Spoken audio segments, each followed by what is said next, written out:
अपने दोनों हाथों को जोड़ लेंगे और चिंतन, मनन, ध्यान, स्मरण, स्मृति में लाएंगे उन अरिहंत सिद्ध प्रभु को। जयन्ती अस्यां वरतोऽपि भारती विभूतयस्तीर्थ कर्तोऽपि निहितो शिवाय धात्रे सुविताय विष्णवे जिनाय तस्मै सकलात्मने नमः जिनाय तस्मै सकलात्मने नमः जिनाय तस्मै सकलात्मने नमः। परमात्मा की राह पे चलते रहे हम उम्र भर।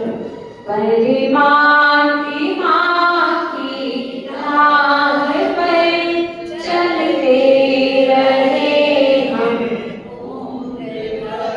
प्रभु साथी चलना हर कदम आए हम तेरी शरण। प्रभु साथी चलना हर कदम आए हम तेरी शरण तेरी शरण। परमात्मा की राह पर चलते रहे हम बड़ी प्रकार वर्णित है लोग मुझे आराध्य पंच परमेश्वरी भगवान की आदि ब्रह्मादि पितामह आदिनाथ भगवान की बोल नायक श्री चिंतामणि पार्श्वनाथ भगवान की ईश्वरीय वर्तमान शासनाय भगवान महावीर स्वामी की परम पूज्य आचार्य श्री बलभद्र स्वामी की परम पूज्य आचार्य श्री आदिशंकर महावीर जी महाराज की परम पूज्य वासंतनगर आचार्य विमल साहब जी महाराज की परम पूज्य तपस्वी सम्राट आचार्य श्रीमती साहब जी महाराज की। गुरु तेरे चरणों पे सैग पानिया है। गुरु तेरे चरणों में सैग पानिया है। जमीन पर खड़े आसमां पानिया है। जमीन पर खड़े आसमां पानिया है। गुरु तेरे चरणों में स्वर्ग पानिया है। हमें जो न सूझा सुझाया तूने। हमें जो न सूझा सुझाया तूने। बना जो न हमसे बनाया तूने। बना जो न हमसे बनाया तूने। मरुस्थल में हमने चमन पा लिया है। मरुस्थल में हमने चमन पा लिया है। गुरु तेरे चरणों में स्वर्ग पा लिया है।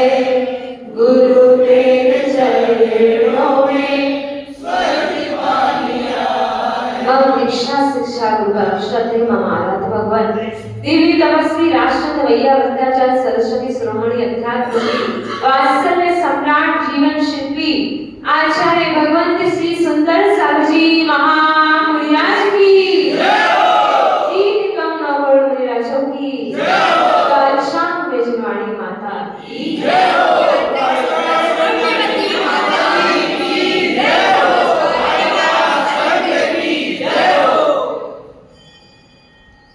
पुनः पुण्य कर्म उदय में आ गया है।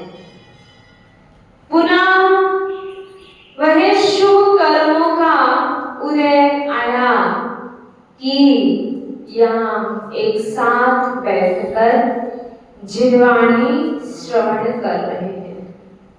पुनः वह अशुभ कर्म टलकर शुभ कर्मों का उदय आया, जो हम सभी वह वीतराग देशना, वह जिनेंद्र प्रभु की देशना, वह सर्वज्ञ प्रभु की देशना सुनने का अवसर प्राप्त हो गया है।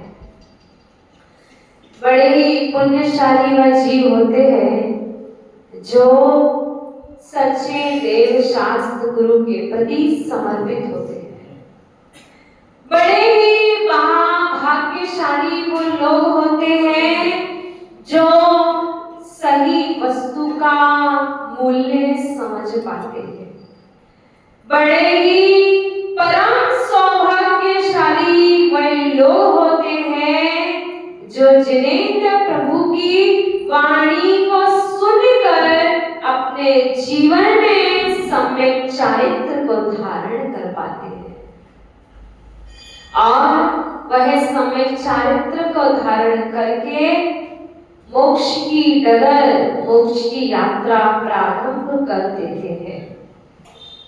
वैसे ही हम सभी भी बड़े ही सौभाग्यशाली हैं कि अपना वह कीमती समय, क्या लोकेश जी, अपना वह कीमती समय निकाल कर यहाँ पर जिन देशना सुनने आए हैं, सही है ना, कीमती समय। वह तीर्थंकर भगवान महावीर स्वामी जब उन्होंने दीक्षा धारण की थी, जब उन्होंने कागला जी, जब राजा महावीर ने दीक्षा ग्रहण की, महाव्रतों को धारण किया था, इसने भगवान महावीर स्वामी ने जब महाव्रत को धारण किया था, जिस समय उन्होंने दीक्षा ली थी, उस समय से जिस समय उन्होंने दिगंबर भेष धारण किया था, भावलिंग प्राप्त कर लिया था, उस समय से वो मौन हो गए थे। क्या हो गए थे? मौन हो गए। कौन हो गया था? भागी भगवान। यानी जब उन्होंने दीक्षा ली और उन्होंने मौन ले लिया, मौन हो गया, कब तक? 2 दिन के लिए, 4 दिन के लिए, 5 दिन के लिए? हाँ, कौन बोला? केवल क्या? हाँ, पंडित जी। कब तक मौन रहे? जब तक उनको केवल ज्ञान प्राप्त नहीं हो गया। क्या? केवल ज्ञान। समझ लो, केवल ज्ञान यानी, केवल ज्ञान यानी भाव मोक्ष। जब तक उनको भाव मोक्ष नहीं हो गया, आचार्य उमा स्वामी भगवंत ने तत्काल सूत्र के 10वें अध्याय में प्रथम सूत्र का है, मोह क्षयाज ज्ञान दर्शना वर्णंत क्षयाज केवलम, अर्थात भाव मोक्ष की परिभाषा कही कि ज्ञानावरणी, दर्शनावरणी, वेदनीय और ज्ञानावरणी, दर्शनावरणी, मोहिनी और अंतराय, ये 4 भारतीय कर्मों का नाश होते ही भाव मोक्ष की प्राप्ति हो जाती है। और जब तक कब तक मौन रहे? जब तक भाव मोक्ष नहीं हो गया, जब तक केवल ज्ञान दशा प्रकट नहीं हो गई, तब तक मौन धारण करके रहे। और जैसे ही केवल ज्ञान भगवान महावीर स्वामी को नियम है, जो तीर्थंकर होते हैं, तीर्थंकर प्रकृति का जिन्होंने बंद कर लिया है, ऐसे तीर्थंकर प्रकृति वाले जन्म कल्याण, मैंने आपको पहले भी बताया था, जो तीर्थंकर होते हैं उनकी सारी क्रियाएं कौन करता है? देवगण। वहीं से उनके खाने पीने का वस्तु आती है, वहीं से उनके पहनने के वस्त्र आदि आते हैं। और दीक्षा होते ही मौन हो जाता है। नियम जितने भी तीर्थंकर होते हैं, उनका दीक्षा इच्छा होते ही मौन हो जाता है।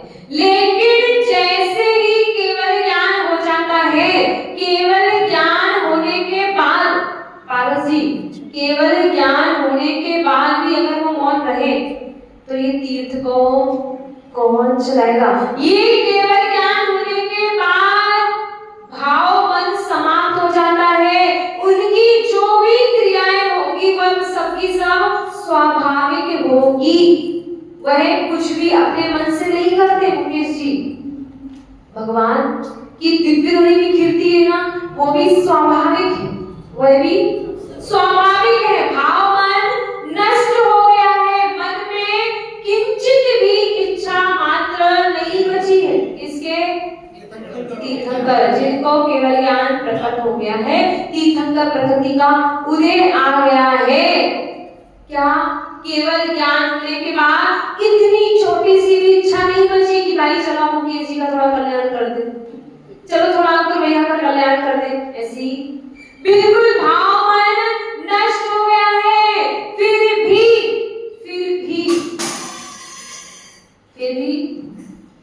भी क्या? फिर भी ये सारी स्वाभाविक क्रिया होने के बाद भी वह तीर्थंकर प्रभु की दिव्य देशना कीर्ति है। वह तीर्थंकर प्रभु की दिव्य ध्वनि कीर्ति है। अगर उस केवल ज्ञान के बाद भी मौन हो जाता तो हम सबका कल्याण कैसे होता? हम सबको कैसे सम्यक ज्ञान का बोध होता? हम सबको कैसे समीचीन वस्तु का स्वरूप समझ में आता? समझ आ रहा है? भगवान आदिनाथ, मुनि आदिनाथ, वह मुनि आदिनाथ चाहते तो क्या करते? आहार ग्रहण नहीं करते, वैसे ही मोक्ष हो जाता उनको। 6 महीने तक उनका उपवास रहा, उसके बाद आहार करने के लिए वो निकले। क्यों? दान तीर्थ क्या? उत्तरायण से दान तीर्थ क्यों निकले? क्योंकि लोगों को ज्ञात कैसे होगा? अगर वो चाहते तो बिना आहार ग्रहण किए अपने शुक्ल ध्यान के माध्यम से मोक्ष चले जाते, कोई आगे की आवश्यकता नहीं थी। लेकिन आगे कैसे लोगों को ज्ञान होगा कि साधु की आचर्या कैसे कराई जाती है? इसलिए वह मुनि आदिनाथ आहार के लिए भी निकले। समझ आ रही है बात आप लोगों को? अगर वो भगवान आदिनाथ ये सोच लेते कि क्या करना है दूसरों से, अपन तो अपना कल्याण करो, क्या करो? स्वार्थी, वो अगर स्वार्थी जीवन को भी जी रहे होते, वो भी अपना जहां स्वार्थ से थोड़ा अपना काम कर रहे होते, तो ये जो जिन देशना आज आपको मिल रही है, जो ये जिनवाणी ग्रंथों में शास्त्र लिखे गए हैं, वो आपको नहीं मिल पाते। यानी आप यूं ही चतुर्गति भ्रमण करते रहते। लेकिन कल्याण की भावना थी, सब जीवों के कल्याण की भावना थी। इसलिए भगवान महावीर स्वामी आदिनाथ पार्श्वनाथ सब उन्होंने तीर्थंकर कौन होते हैं? जो तीर्थ को चलाते हैं। परंपरा किसको कैसे क्या पता चले, कौन बताएगा? तीर्थंकर प्रभु की दिव्य देशना में, उन तीर्थंकर प्रभु की दिव्य देशना में आया। और जैसा कि आचार्य गुणभद्र स्वामी ने अपने आत्मानुशासन ग्रंथ में कहा, पाप से दुख होता है। क्या लिखा? श्लोक नंबर 8 में उन आचार्य गुणभद्र स्वामी ने कहा, पाप से दुख होता है, धर्म से सुख होता है। क्या बोला? पाप से दुख होता है, धर्म से सुख। सबको समझ आ गई बात? फिर आज से क्या करोगे? घर के काम करना छोड़ दो। क्यों? पाप होगा ना इसका। तो पंचसूना पाप करते हो ना? पंचसूना पाप कौन से होते हैं? हाँ संजना जी, पंचसूना पाप करते हैं ना? घर में खाना पकाते हैं, कैसे करते हैं, क्या क्या करते हैं? पंचसूना पाप कौन से होते हैं? बताओ टीना जी। झाड़ू लगाना, कूटना, पीसना और हाँ अग्नि जलाना, चूल्हा जलाना, भाई अग्नि जलाना, पानी भरना, ये पंचसूला पाप आप करते हो। क्या करते हो? पंचसूला पाप करते हो। यहाँ पे बोला पाप से दुख होता है, तो कल आज से खाना नहीं बनाएंगे लोग, आज से भोजन नहीं बनाएंगे, क्यों? पाप होता है ना, पाप से दुख होता है। किसने बोला? आचार्य कह रहे हैं, और आपने यहाँ पढ़ लिया है पाप से दुख होता है और धर्म से सुख होता है। तो अब क्या करोगे? आज से इस दिशा मानोगे ना, जो कहा है वो मानोगे ना, तो पंचसूला पाप नहीं करोगे। आज से क्या करोगे? क्या करोगे? लकड़ी जलाओगे, शोध के करोगे, करोगे जरूर, पाप तो लगेगा जरूर, पाप भी जरूर लगेगा, करोगे जरूर। तो इस पेट के खातिर, इस पेट के खातिर कितने पाप करते हो? मोहनलाल जी अख्तर साहब, सोहनलाल जी, इस पेट के खातिर मेडिकल खोलकर बैठे हो इस उम्र में, इस पेट के खातिर। सही है ना? मैंने आपको पहले भी बताया था, साधुचर्या, साधु की चर्या कैसी है? स्वाधीनता है। साधु की चर्या कोई स्वाद, कोई पराधीन नहीं है साधु किसी के, स्वाधीनता है। लेकिन एक स्थिति ऐसी भी आती है, इस शरीर को चलाने के लिए भी साधु को अपनी चर्या का पालन करना पड़ता है। मैंने पहले भी बताया था, आहार के समय श्रावक पड़गान करता है और पड़गान करके अपने घर को ले जाता है, जब श्रावक आगे आगे चलता है और साधु पीछे चलता है। लेकिन ऐसे आप साधु के पीछे चलते हो। जब आहार ग्रहण करते हैं तो साधु की उंगली नीचे होती है और आपके हाथ ऊपर होते हैं। एक स्थिति ऐसी है शरीर के लिए, और इस शरीर के माध्यम से ही अपने संयम का पालन होता है। लेकिन यहाँ कह रहे हैं पाप से दुख होता है और धर्म से सुख होता है। तो आचार्य भगवंत ने ये और बात कही कि आप जो पंचसूला पाप करके भोजन पका रहे हो, उसमें आपको पाप ही लग रहा है। क्या लग रहा है? पाप ही लगेगा। लेकिन अगर इसी स्थान पर आप साधु के लिए चौका लगा रहे हो, साधु के लिए आहार बना रहे हो, तो वही पाप पुण्य में परिवर्तित। तो आज तो फिर हर घर में चौके लगे। मैं नहीं कह रही, आचार्य भगवान स्वयं कह रहे हैं, बहु पुण्य राष्ट्र लाइन ना, सावधि रेशो बहु पुण्य राष्ट्र। यानी आप वही पाप क्रिया कर रहे हो, लेकिन उद्देश्य आपका बदल गया। आपका उद्देश्य बदल जाने से वही पाप पुण्य में बदल गया।